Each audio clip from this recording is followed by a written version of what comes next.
नमस्कार। दक्ष एकेडमी के online platform पे आप सभी का स्वागत है। जैसा कि आप सभी जानते हैं कि हम लोगों ने आपसे वादा किया था कि हर पाठ के बाद हम उस पाठ से संबंधित प्रश्न उत्तरी आपके सामने प्रस्तुत करेंगे। उसी सिलसिले में आपके सामने गणित का ये रहा पहला जो पेपर क्लास में करवाया गया था। आप सभी लोगों को बता दें, जो भी हमारे ऑनलाइन वीडियोस देख रहे हैं, कि हमारे यहाँ पढ़ाई के साथ साथ हर एक पाठ से संबंधित प्रश्नोत्तरी कराए जाते हैं। और सिर्फ गणित में ही नहीं, बाकी अन्य विषयों में भी आपसे प्रश्न कराए जाएंगे। जो भी परीक्षा में लगेगा कि ये उपयोगी है या परीक्षा में जो भी सवाल आए हैं वो आप लोग को कराया जाएगा और विधिवत उसका एक्सप्लेनेशन भी किया जाएगा, ताकि आपका जो भी समस्याएं हैं वो आपके दिमाग से दूर हो सके, ताकि आप परीक्षा में बहुत ही बेहतर कर सकें और आपका परिणाम बहुत ही अच्छा आए, ये हम कामना करते हैं। और आइए चलते हैं हम अपने पेपर की तरफ। ये गणित का पेपर है जो दक्ष एकेडमी की तरफ से हमारे डायरेक्टर कुलदीप सर ने के प्रयासों से शुरू किया गया है। आइए हम देखते हैं कि गणित के प्रश्न कैसे करते हैं परीक्षा में और कैसे आप करते हैं। आप अपना मूल्यांकन साथ साथ करते रहिए कि पेपर में हमें कैसे सवाल करने होते हैं और आप कैसे अपना तरीके से कर रहे हैं, उन दोनों में फ़र्क क्या है और आप कैसे सेलेक्ट होंगे, किस तरीके से आप सवाल करेंगे कि आप बहुत अच्छा कर सकते हैं। आइए देखते हैं। जैसे पहला सवाल है 1101 द्विआधारी जो संख्या दी गई है, ठीक है, द्विआधारी संख्या दी गई है, इसको दाशमिक में परिवर्तन करना है। किस में करना है? दाशमिक में परिवर्तन करना है। तो आइए देखते हैं कैसे करते हैं। हमें दिया गया है 1101, ठीक है, ये संख्या दी हुई है।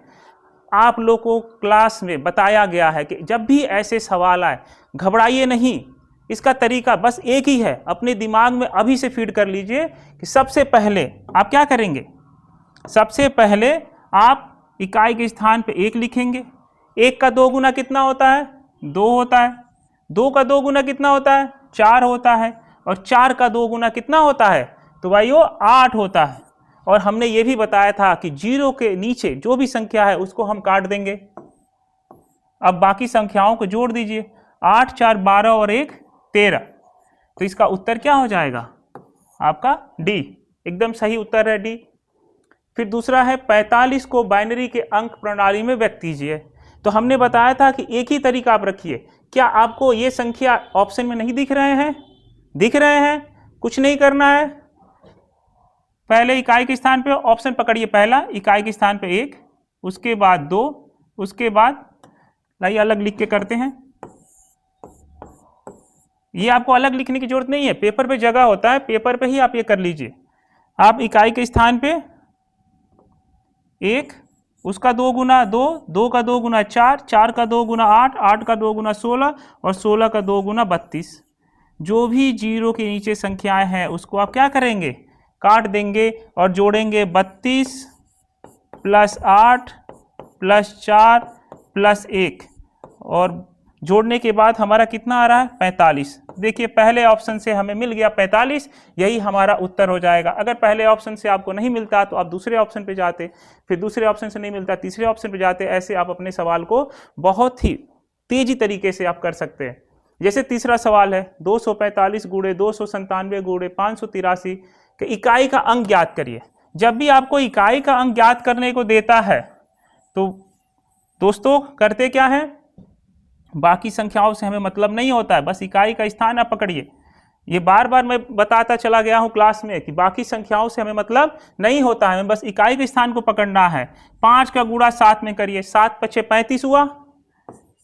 तो हमें इस 3 से मतलब नहीं है, हमें बस इकाई का स्थान पकड़ के चलना है। और 5 में 3 का गुणा करेंगे 15 हो जाएगा, और हमें 1 से भी मतलब नहीं है। तो हमारे इकाई के स्थान पे क्या आ गया है? 5 आ गया है, और इस सवाल का उत्तर 5 है। ये सवाल आप पेन भी उठाने की जरूरत नहीं पड़ेगी और आप बहुत अच्छे से आप ये सवाल को कर सकते हैं। अब ये देखिए घात में आ गया, 8 के घात 78। जो भी हमारे क्लास में पढ़े होंगे उनको पेन भी उठाने की जरूरत नहीं पड़ती है, ऐसे सवालों को चुटकियों में कर लेते हैं लोग। कैसे? 78 को आपको हमेशा हमने बताया कि जब भी इकाई का स्थान पूछे घात में दिया रहे तो किससे भाग करेंगे? 4 से। 4 एकम 4,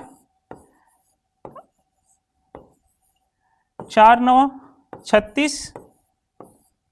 हमने बोला हमेशा शेष पे फोकस करना है। सवाल दिया है बड़ा, लेकिन हमारा अब सवाल हो गया छोटे रूप में। 8 के घात 2, 8 के घात 2 का मतलब होता है 8 गुणे 8, गुणा करेंगे 64, 64 का हमें सिर्फ 4 लेना है और इस प्रश्न का उत्तर हो जाएगा आपका 4। बहुत ही कम समय में आप ऐसे सवालों को चुटकियों में कर सकते हैं। क्वेश्चन नंबर 5, किसी संख्या को 24 से भाग देने पर शेषफल 16 आता है, तदनुसार यदि उसी संख्या को 12 से भाग दिया जाए तो शेषफल क्या होगा। क्या आपको ऐसे प्रश्नों को देख के डर लगता है? इतने बड़े बड़े सवाल लिखे हुए हैं, बहुत लोग तो ऐसे प्रश्न देख के ही चकरा जाते हैं कि क्या करें। आप कुछ नहीं करना है, आपको शेषफल दिख रहा है 16, आप ले लीजिए शेषफल 16 और किस संख्या से बोल रहा भाग करने को, 12, 12 से भाग कर दीजिए शेषफल में, 12 एकम 12 और इसका शेषफल हो जाएगा 4। तो ये हमने देखा 1 से लेके 5 तक सवालों को कि कैसे कितना जल्दी ये सवाल हुए। आइए चलते हैं नेक्स्ट क्वेश्चन की तरफ। ये संख्या है 5 6 7 8 19 तक का योगफल बराबर है। इसमें हमें क्या करना, योगफल निकालना। हमने क्लास में बताया, बस एक तरीका बताया है कि कैसे कोई भी संख्या दिया रहो, किसी का पहाड़ा दिया रहो, कोई संख्या दिया रहो, लगातार सम संख्या, लगातार विषम संख्या, कुछ भी दिया रहे, आपको बस एक ही सूत्र लगाना है, योग बराबर पहली संख्या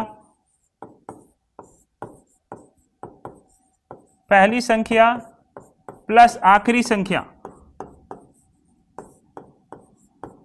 पहली संख्या प्लस आखिरी संख्या बटे में 2 गुणे पदों की संख्या, गुणे पदों की संख्या।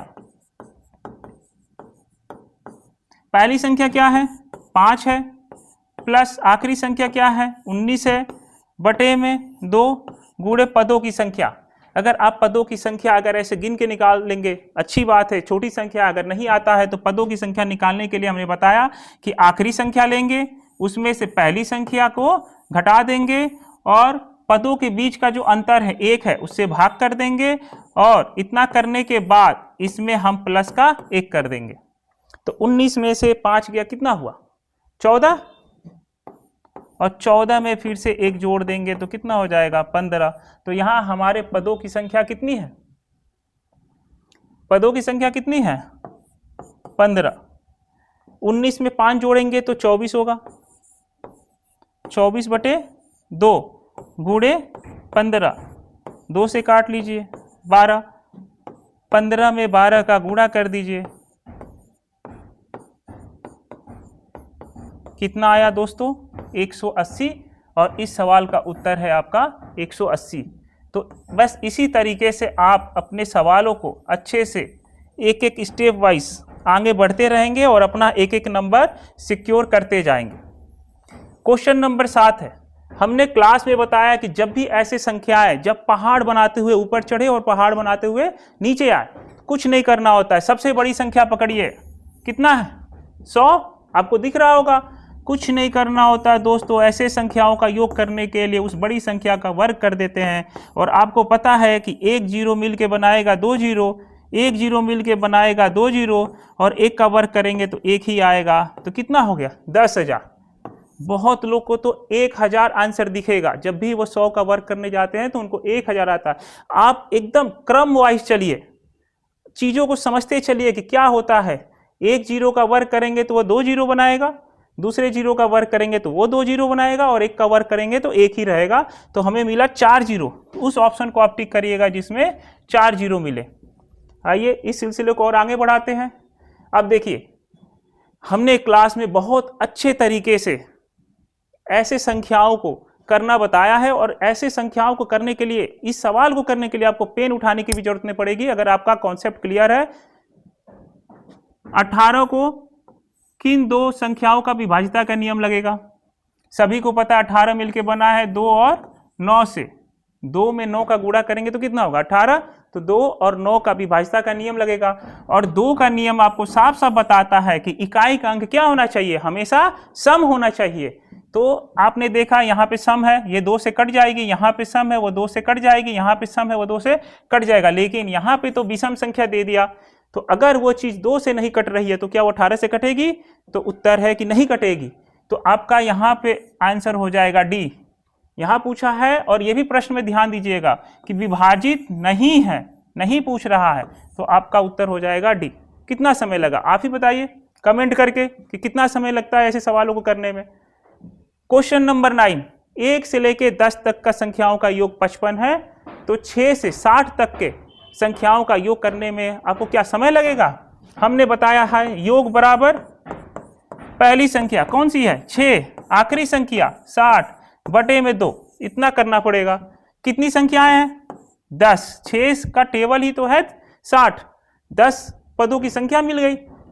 कर लीजिए, 2 तिहाई 6, 2 30 या 60, 3 + 30 गुणे 10, तो ये हो गया 33 गुणे 10 बराबर 330। 330 आपका उत्तर हो जाएगा।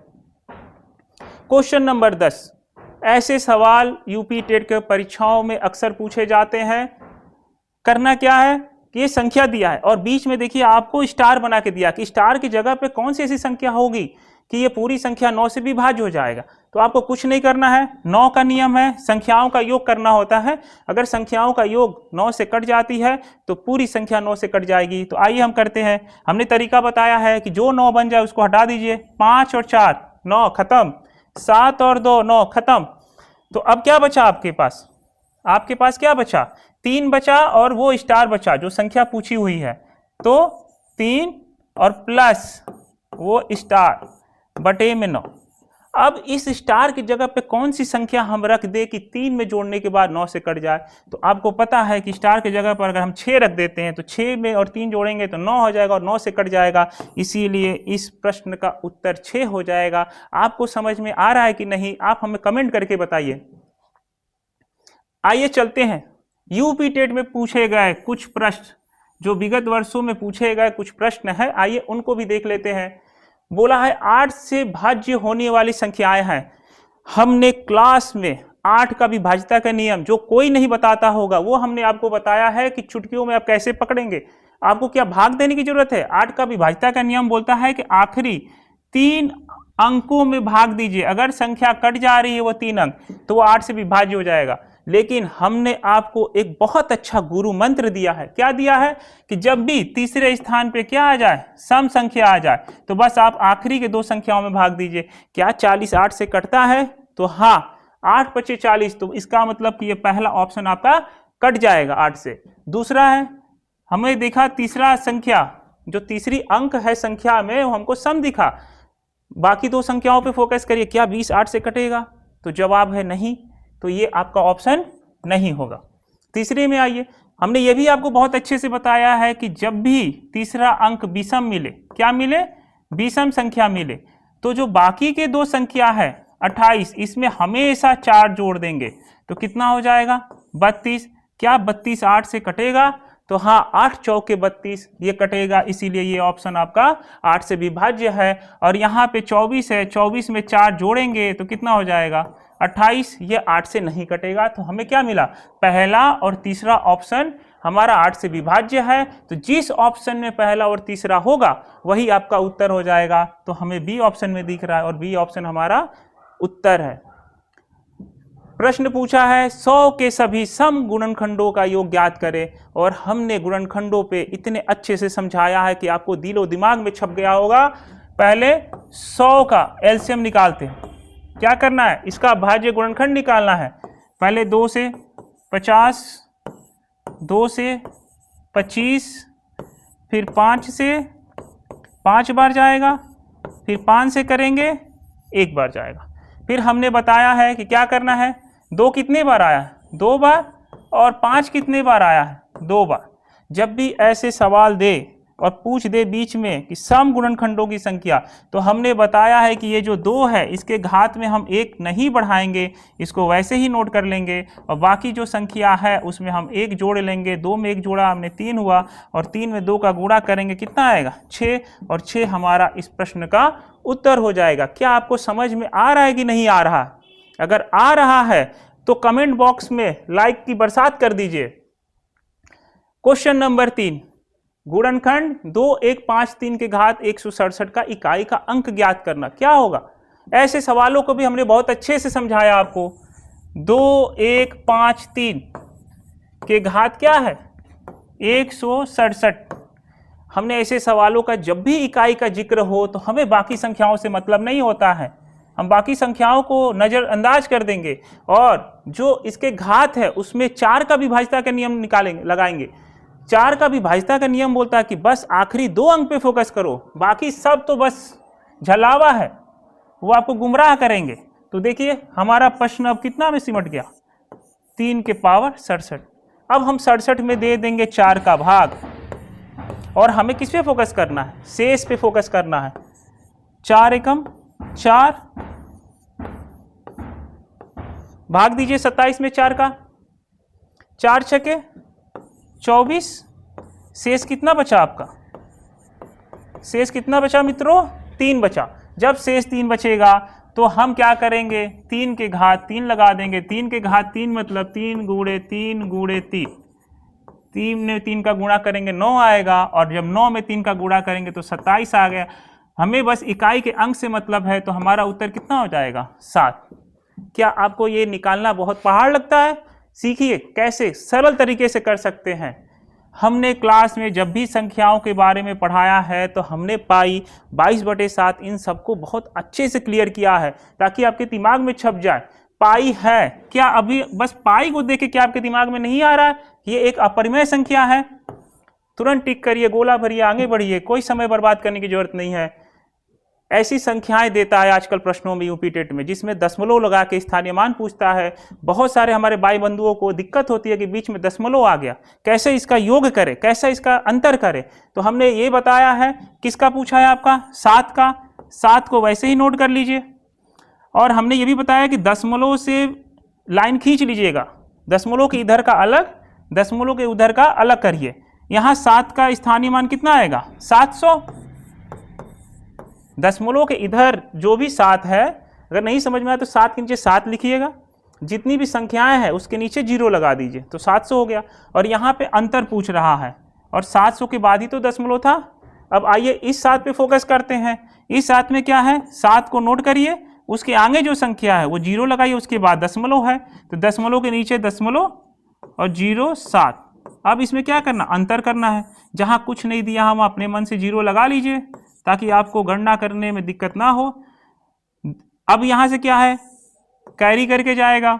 10 में से 7 गया 3, यहाँ बचा 9, यहाँ बचा 9, यहाँ बचा 9, यहाँ बचा 6, तो इसका उत्तर कितना हो जाएगा? आपका डी इसका सही उत्तर हो जाएगा। देखिए फिर से सवाल आ गया, यूपी टेट में पूछा है किसका? 9 से विभाज्य है। इस जेड की जगह पे हम क्या रखें कि ये जो संख्या दी हुई है ये 9 से विभाज्य हो जाए। तो देखिए कुछ नहीं करना है, जो 9 बन जाए उसको उड़ा दीजिए। 8 और 1 9, 7 में 2 जोड़ेंगे तो क्या बन जाएगा? 9 बन जाएगा। तो 7 को हटाइए, इस 4 में से 2 निकाल दीजिए, तो यहाँ बचा 2 और प्लस जेड। अब इस 2 में ऐसा क्या हम जोड़ दे कि वो 9 से विभाज्य हो जाए? तो आपको पता है कि 2 में अगर आप 7 जोड़ते हैं तो 7 और 2 मिलकर 9 होता है, तो आपका उत्तर हो जाएगा बी। कितना समय लगा आपको 9 का विभाज्यता का नियम लगाने में? अब देखिए क्वेश्चन नंबर 7। ऐसे सवालों को देख के लोग रोंगटे खड़े हो जाते हैं। जब भी ऐसे दे दे आपको क्या करना है? देखिए चीजों को समझिए, गणित को खेल बना लीजिए, अपने जिंदगी में से खेलिए, नहीं तो गणित आपके जिंदगी से खेल जाएगा। 8 9 10। देखिए इसको समझने, अगर आप गणित के साथ खेलेंगे ना तो गणित बहुत ही मजेदार है। दोनों आखिरी संख्याओं को जोड़िए, 10 और 1 कितना हो गया? 11। 2 और 8, 2 और 9 जोड़िए, 11 बना। 3 और 8 जोड़िए, क्या 11 बना? 4 और 7 जोड़िए, क्या 11 बना? 6 और 5 जोड़िए, क्या 11 बना? 11 कितनी बार बन रहा? 1 2 3 4 5, तो ये हो गया 11 कितने बार है? 5 बार है, तो ये हो गया आपका 55। और लास्ट में आपको दे दिया है -50, तो माइनस के 50 कर दीजिए, उत्तर कितना आया? 5। तो इसका उत्तर हो जाएगा 5। लेकिन आप जब इन चीज़ों को समझेंगे, जब भी कोई लगातार संख्या दिया हो 1 से लेके 10 तक, तो कुछ नहीं करना, बीच की संख्या 5 पकड़िए, उसके अंत में 5 लगा दिए, यही इन संख्याओं का योग हो जाएगा। कभी भी आपको 11 से 20 तक दिया हो, बीच में कौन सी संख्या आती है? 15, बस इसके बाद आप 5 लगा दिए, 11 से 20 तक का जो भी जोड़ है उसका वो मान हो गया। तो इस तरीके से जब आप क्लास में बने रहेंगे, यहाँ से जुड़ेंगे, तो आपको अनोखे तरीके बताए जाएंगे कि आप सवाल को देखते ही कैसे आप उसका उत्तर निकाल सकते हैं। हमारे यहाँ दक्ष एकेडमी में नया बैच प्रारंभ हो चुका है, आप जुड़ सकते हैं और अपने भविष्य को उज्जवल बना सकते हैं। आपको हम क्वेश्चन नंबर 9, 8 और 10 इनके आंसर आप हमें कमेंट बॉक्स में दीजिए, ताकि हमें लगे कि आपको कुछ लाभ हो रहा है हमारे वीडियो से। और अगर आपको वीडियो अच्छा लगे तो आप चैनल को सब्सक्राइब करिए, वीडियो को लाइक करिए और बेल आइकन को जरूर दबाइएगा, ताकि आपको वीडियो हमारा जैसे ही यहाँ से जाए आपको सबसे पहले आपको वो मिले। धन्यवाद।